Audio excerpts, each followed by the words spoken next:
ابراہیم کو خلیلullah کہا گیا، اللہ کا ایسا متر، ایسا دوست جو دوست کے لیے ہر چیز قربان کر سکے۔ اور ابراہیم علیہ السلام ایک ایسا آئیکن ہے، ایک ایسی پہچان ہے، ایک ایسی علامت ہے جو بندگی سکھانے کے لیے سب سے زیادہ مکھر، جلی، صاف سمجھ میں آنے والی شخصیت۔ جانور کی بلی دینے کی ہسٹری کیا ہے؟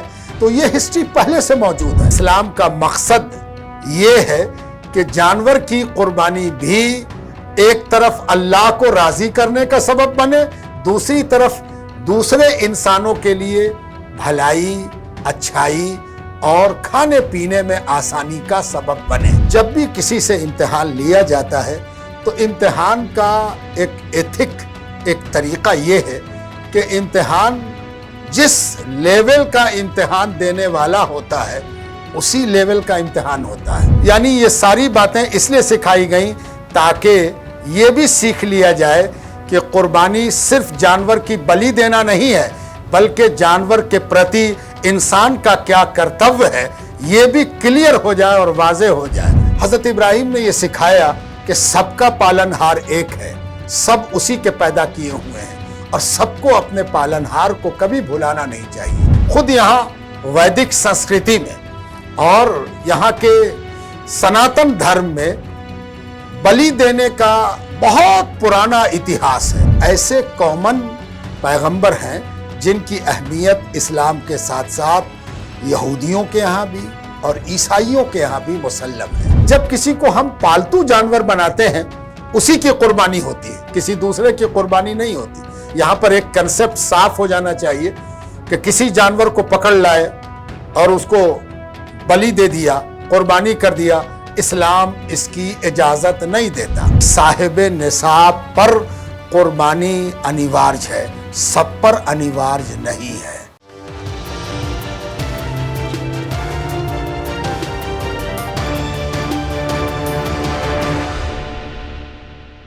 آداب، میں ہوں اظہر اور آپ دیکھ رہے ہیں منتن ٹوڈے۔ اس وقت ہمارے ساتھ اسلامک اسکالر خانقاہ متن گھاٹ کے سجادہ نشین مولانا شمیم الدین احمد مونوی صاحب ہیں۔ حضرت آپ کا بہت بہت خیر مقدم۔ بہت شکریہ۔ جی، مسلمانوں میں دو عید کی اہمیت ہے، ایک عید ہے جو گزر چکی ہے، اب دوسری عید ہے جو آنے والی ہے، اس کے بارے میں تھوڑا آپ بتائیے حضرت۔ جی بالکل، یہ آپ نے صحیح کہا کہ مسلمانوں کے سماج میں عالمی سطح پر دو تہوار بہت زیادہ اہمیت کے حامل ہیں۔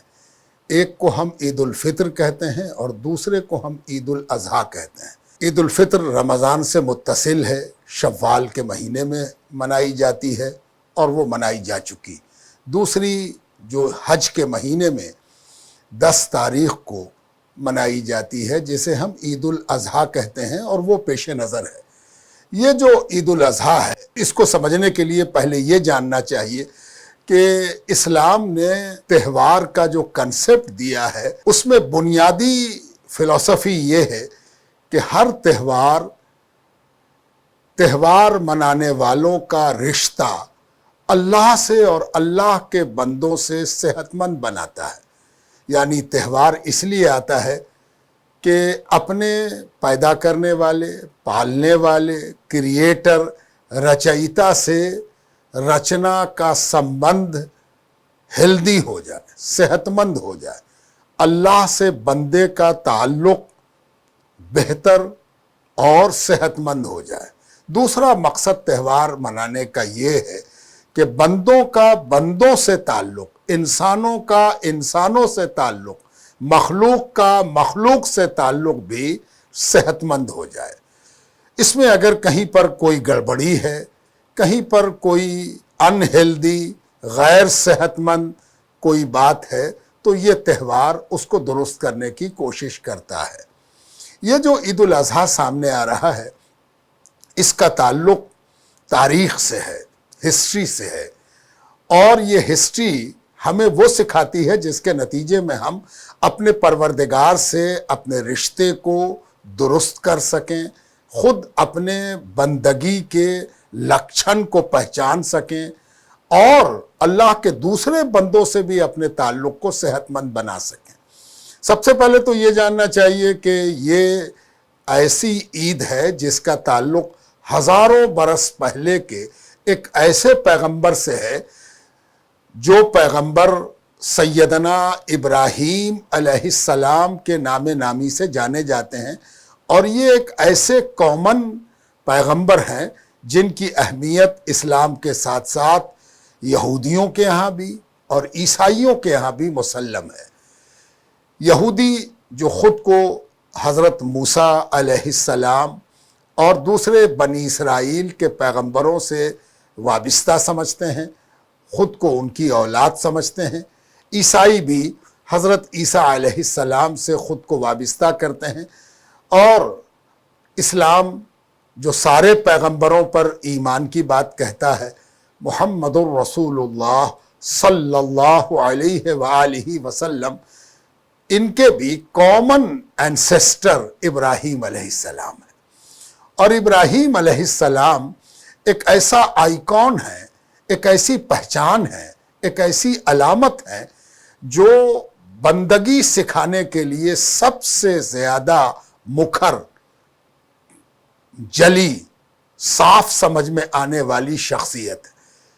ابراہیم علیہ السلام کی تعلیمات میں توحید کا، وحدانیت کا، اللہ رب العزت کے سارے جہان کے خالق ہونے کا، مالک ہونے کا تصور سب سے زیادہ زور کے ساتھ، وضاحت کے ساتھ پیش کیا گیا۔ حضرت ابراہیم نے یہ سکھایا کہ سب کا پالنہار ایک ہے، سب اسی کے پیدا کیے ہوئے ہیں، اور سب کو اپنے پالنہار کو کبھی بھلانا نہیں چاہیے، اور اس پالنہار کی پہچان کو کبھی بھی پردوشت نہیں ہونے دینا چاہیے، اس میں کسی قسم کا پولوشن نہیں ہونا چاہیے، کسی طرح کا اڈلٹریشن نہیں ہونا چاہیے، کسی قسم کا مینوپولیشن نہیں ہونا چاہیے۔ اللہ سے تعلق بندے کا صاف ستھرا اور صحت مند رہنا چاہیے۔ اس سلسلے میں حضرت ابراہیم خود بھی کئی قسم کے تجربات، امتحانات، ابتلا، آزمائش اور پریشانیوں سے گزرے۔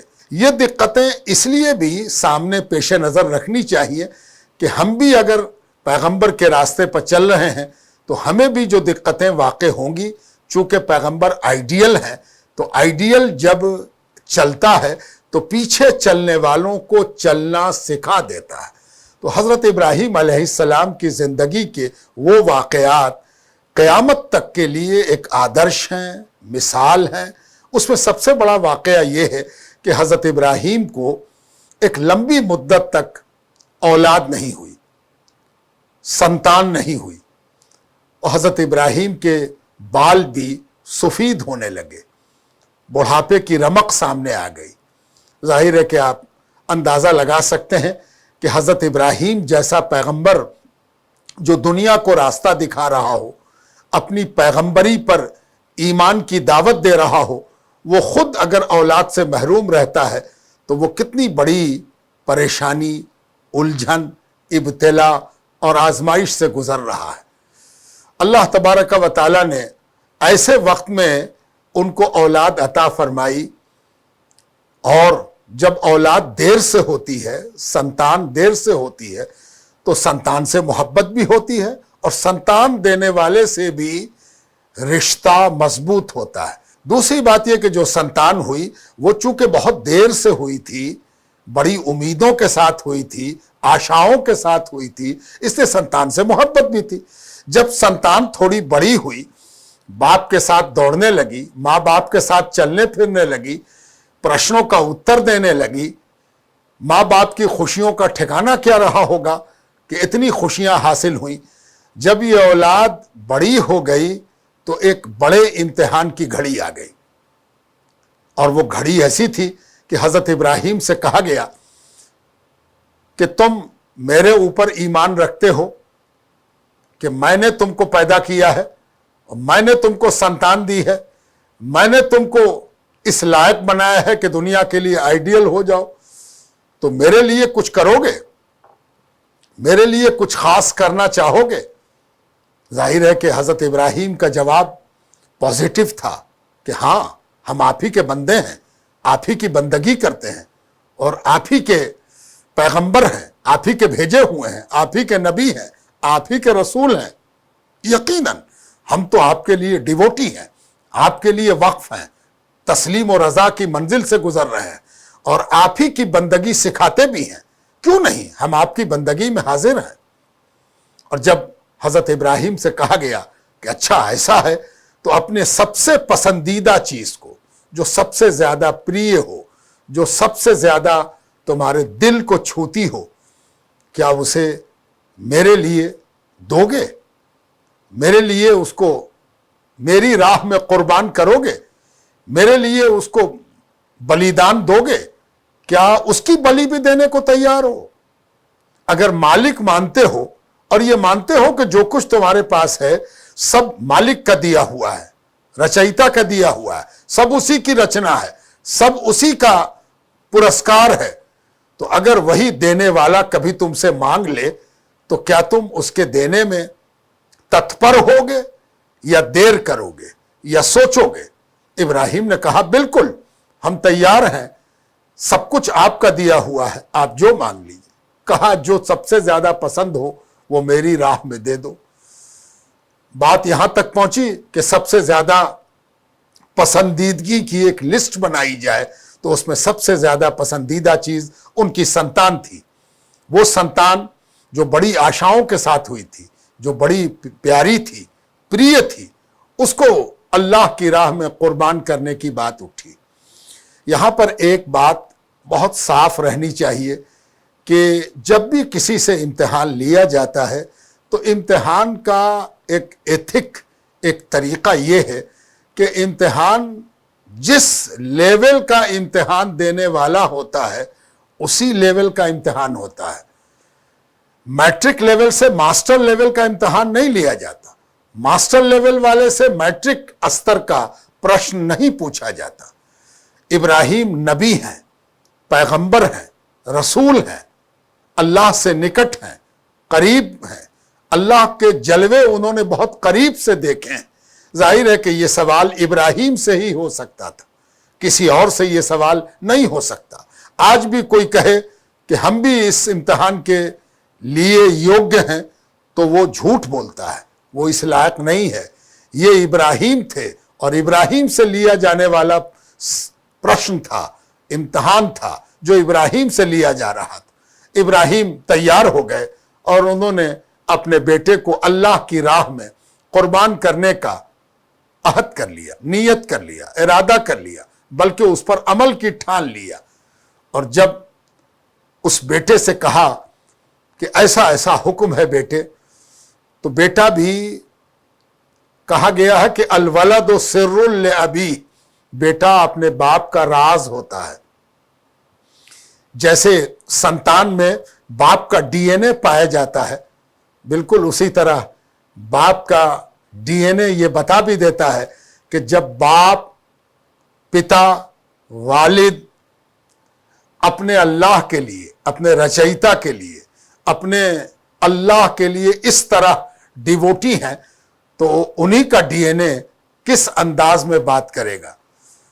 कुरान ने उसको नकल किया है कि हजरत इब्राहिम ने जब ये सवाल किया तो उस जवानी की दहलीज पर कदम रखते हुए इस्माइल अलैहिस्सलाम ने अर्ज किया, सतजदूनी इंशाअल्लाह मिनस साबिरीन, यकीनन आप जो काम करने जा रहे हैं वो आपके मनसब के लायक है और उसमें मेरा किरदार अगर आप जानना चाहते हैं तो मैंने आपकी औलाद होने के नाते सब्र सीख लिया है और आप मुझे सब्र करने वालों में पाइएगा अगर अल्लाह ने चाहा। इस जवाब ने भी ये तय कर दिया था कि ये बाप बेटे आइडियल हैं, बाप तो आइडियल हैं ही, बेटा भी आइडियल है। और इस तरह बेटे को लेटा दिया अल्लाह की राह में और जब छुरी रख दी ज़बह करने के लिए, बलि देने के लिए, बलिदान देने के लिए छुरी रख दी, तो एक अजीब घटना घटी।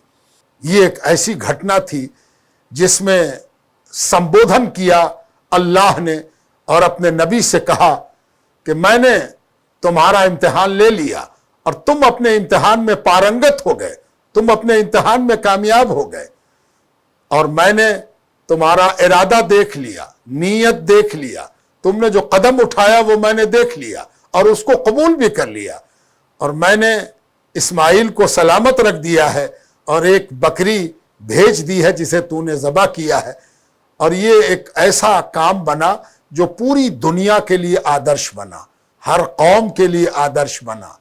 और इससे एक बात पता चली कि डिवोशन अगर पक्का हो तो डिवोशन ऐसा होता है, इसको डिवोशन कहते हैं।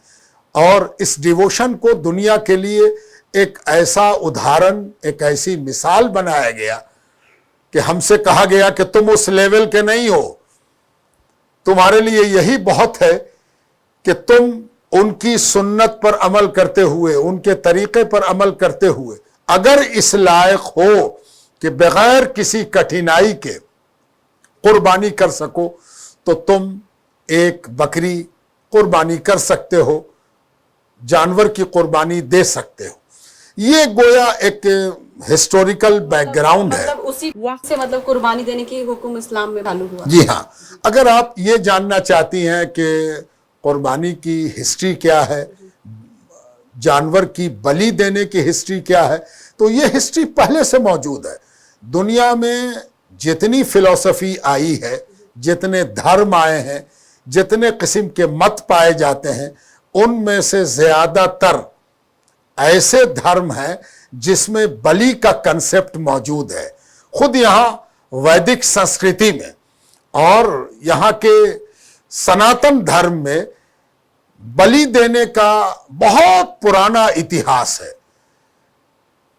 इसके अलावा क्रिश्चियनिटी में, यहूदियत में, दुनिया के जितने मज़ाहिब पाए जाते हैं उनमें बलि देने की ज्यादातर धर्मों में फिलॉसफी, कंसेप्ट, प्रथा, प्रैक्टिस मौजूद है। खुद कुरान में हजरत आदम के ज़माने से कुर्बानी का तस्करा पाया जाता है।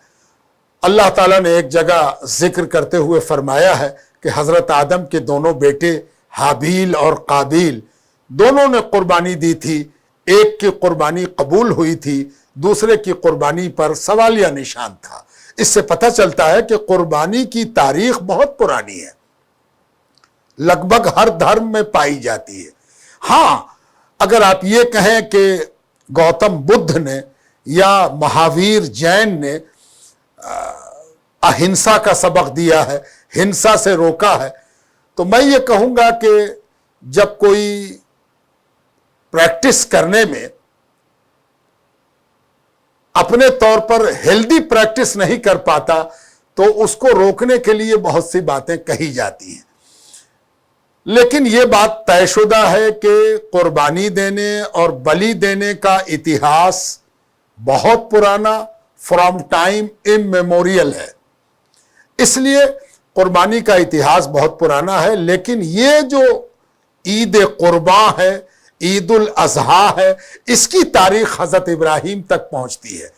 हज़रत इब्राहीम का ऐसा कर लेना एक ऐसा लैंडमार्क था, एक ऐसा संगमील था कि इंसान तो इंसान, फरिश्ते, मलाइका जो इंसान के मुकाबले में एक ऐसे प्राणी हैं जिनको इंसान खुली आंखों से देख नहीं पाता, देखना उनका विजिबिलिटी मुमकिन नहीं है, वो फरिश्ते भी दंग रह गए कि इब्राहीम ने ऐसा इम्तिहान पास किया और इस दर्जे का इम्तिहान पास किया।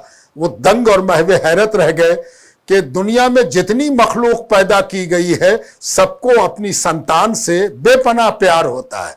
क्या कोई रचयिता के लिए, मालिक के लिए अपनी संतान की बलि भी दे सकता है? अगर कोई दे सकता है तो उसका दर्जा कितना बुलंद होगा। और इसीलिए इब्राहीम को खलीलुल्लाह कहा गया, अल्लाह का ऐसा मित्र, ऐसा दोस्त जो दोस्त के लिए हर चीज कुर्बान कर सके, हर चीज बलि दे सके, वो इब्राहीम का मर्तबा है। साथ साथ इस्लाम ने यानी प्रॉफिट मोहम्मद सल्लल्लाहु अलैहि वसल्लम ने हजरत इब्राहीम की शरीयत को फिर से पुनर्जीवित करते हुए, उसमें नई जिंदगी देते हुए, नया आयाम उसमें पैदा करते हुए इस कंसेप्ट को सामने लाया और बताया कि ये कुर्बानी दरअसल जिस तरह माल की कुर्बानी की जाती है, हम अपनी दौलत निकालते हैं, हम अपनी कमाई निकालते हैं, हम अपने गल्ले और अनाज को अल्लाह की राह में निकालते हैं, हम अपने सोने और चांदी में से अल्लाह की राह में निकालते हैं।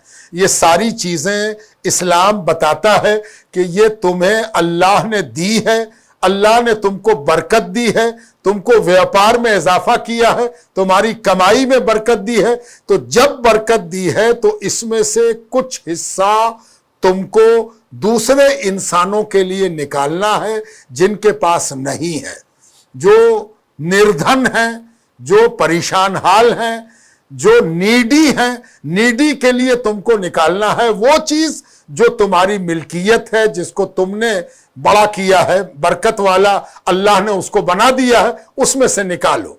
तो ऐसी चीजों में से एक चीज ये भी होती है कि इंसान जानवर पोसता है और जानवर के साथ उसमें अल्लाह बरकत देता है।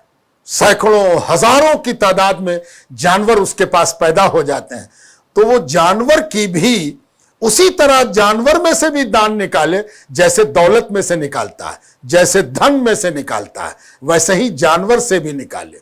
एक दूसरा कंसेप्ट ये भी है कि जब किसी को हम पालतू जानवर बनाते हैं, उसी की कुर्बानी होती है, किसी दूसरे की कुर्बानी नहीं होती। यहां पर एक कंसेप्ट साफ हो जाना चाहिए कि किसी जानवर को पकड़ लाए और उसको बलि दे दिया, कुर्बानी कर दिया, इस्लाम इसकी इजाजत नहीं देता। किसी भी रेयर जाति और प्रजाति उसकी कुर्बानी नहीं हो सकती। कुर्बानी जिसकी होगी वो तयशुदा है कि किसकी किसकी कुर्बानी जायज है। और आप देखते हैं कि हर साल कुर्बानी के बावजूद जिन जानवरों की कुर्बानी दी जाती है उनकी बरकत में इजाफा होता है। और ये कंसेप्ट बिल्कुल साफ है कि इस्लाम का मकसद ये है कि जानवर की कुर्बानी भी एक तरफ अल्लाह को राजी करने का सबब बने, दूसरी तरफ दूसरे इंसानों के लिए भलाई, अच्छाई और खाने पीने में आसानी का सबब बने।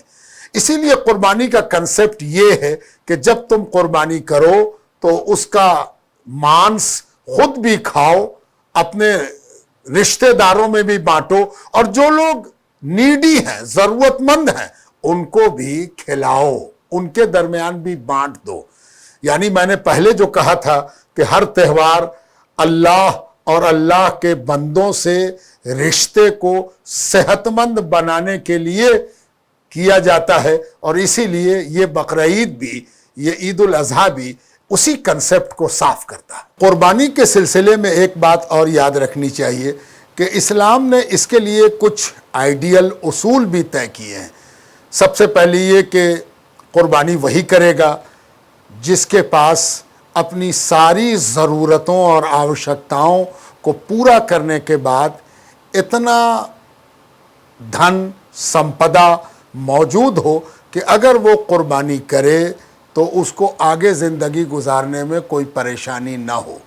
यानी साहिब निसाब पर कुर्बानी अनिवार्य है, सब पर अनिवार्य नहीं है।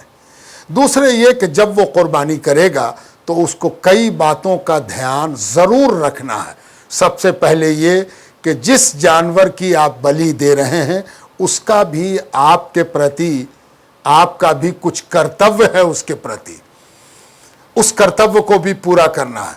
भूखे प्यासे जानवर की बलि नहीं दी जाएगी, एक जानवर के सामने दूसरे जानवर की बलि नहीं दी जाएगी। बलि देते समय जिस छुरी का इस्तेमाल होगा वो बिल्कुल तेज़ होनी चाहिए। ऐसी छुरी से ज़बह न किया जाए कि जिसकी बलि हम चढ़ा रहे हैं उसको बलि में कष्ट हो। इस तरह बलि नहीं दी जाएगी कि जिससे जल्लाद होना साबित हो, जैसे बहुत बड़े निर्मम हो। हम निर्मम होकर बलि नहीं देनी है, बल्कि इस प्रकार बलि देनी है कि हम एक इबादत कर रहे हैं और हम किसी की जान लेने को उचित नहीं समझते हैं। जान लेने का अधिकार उसी को है जिसने जान दी है, जिसने हयात दी है, जिसने लाइफ दी है, जिसने जीवन दिया है, उसी को जीवन लेने का अधिकार है। इसीलिए ज़बह करते वक्त कहा जाए बिस्मिल्लाह अल्लाहु अकबर, अल्लाह के नाम से, अल्लाह सबसे बड़ा है। यानी ये सारी बातें इसलिए सिखाई गई ताकि ये भी सीख लिया जाए कि कुर्बानी सिर्फ जानवर की बलि देना नहीं है, बल्कि जानवर के प्रति इंसान का क्या कर्तव्य है ये भी क्लियर हो जाए और वाज़ेह हो जाए। साथ साथ ये भी कहा गया कि जब तुम जानवर की बलि दो तो उसके जो बचे हुए हिस्से हों उसको इधर उधर न फेंको, बल्कि उसको इस तरह सुरक्षित करो, इस तरह उसको समाप्त करो कि दूसरे प्रकार की गंदगी पैदा ना हो, साफ सुथरा माहौल हो, स्वस्थ माहौल हो, इकोलॉजिकल डिसऑर्डर भी पैदा ना हो, इसका ध्यान भी तुम रखो। तीसरी बात ये कि इसका भी ध्यान रखो कि ये कुर्बानी अगर तुम चाहते हो कि अल्लाह की बारगाह में कबूल हो तो नीडी लोगों तक पहुंचाने में ज़रूर ध्यान दो ताकि सबको मिल जाए। हो सके तो उसके जानवर के चमड़े को भी किसी ऐसे नीडी को दे दो जिससे या तो वो अपनी आवश्यकता की पूर्ति करे या फिर किसी अच्छे काम में उस चमड़े का इस्तेमाल हो। यानी कुर्बानी का जो कंसेप्ट है वो पूरे तौर पर सोशल है, समाजी फ़ायदे के लिए है, समाज को नुकसान पहुंचाने के बजाय समाज के सेहतमंद बनाने में कुर्बानी का जो किरदार है, अगर कुर्बानी के उसूल के मुताबिक किया जाता है तो वो समाज के लिए बहुत मुफीद है। हजरत आपने बहुत बारीकी से एक एक चीज़ को बताया कि कैसे कुर्बानी करना है, इसके क्या फ़ायदे हैं। ऐसी तमाम खबरों को देखने के लिए देखते रहिए मंथन टुडे।